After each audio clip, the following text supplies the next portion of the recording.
Good day ulit mga tol. Documentary number 749 na tayo. Let's go.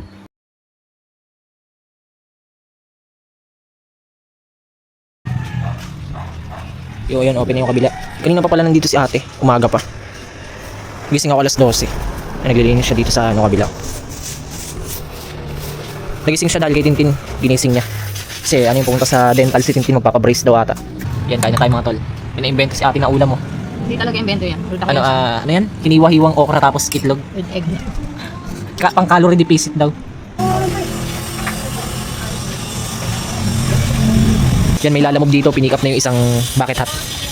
Ano to? Di-deliver sa Osiman. Mali. Manila pala, Manila. Ayan, boy. Yung nandun si Papa sa labas. Nag-deliver daw siya dito sa may tindahan.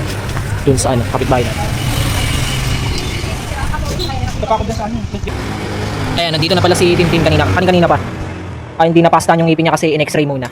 Ang lala nung ano? Ano tawag doon? Impacted wisdom. May impacted wisdom tooth siya. Sa loob ng gums. Kailangan muna bunutin. Cancel. Cancel. Mahal daw. Ayan, si Gab, may unang deliver na siya. May pangalawa yata to.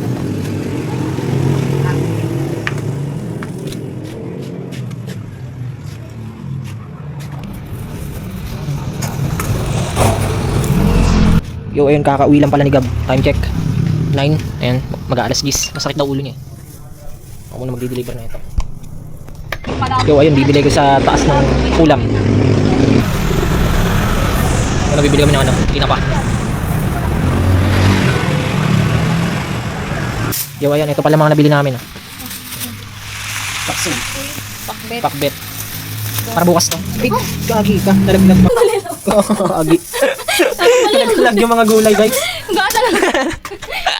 Sayang yung tinapagyan. Kasi magawak nagmamadali. Ayan mga tol, may deliver pa ulit ako.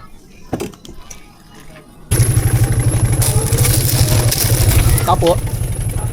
Kain na tayo. Dami yun, chapsi, tsaka ano, tuyo. Chapsi? Ano ba yan?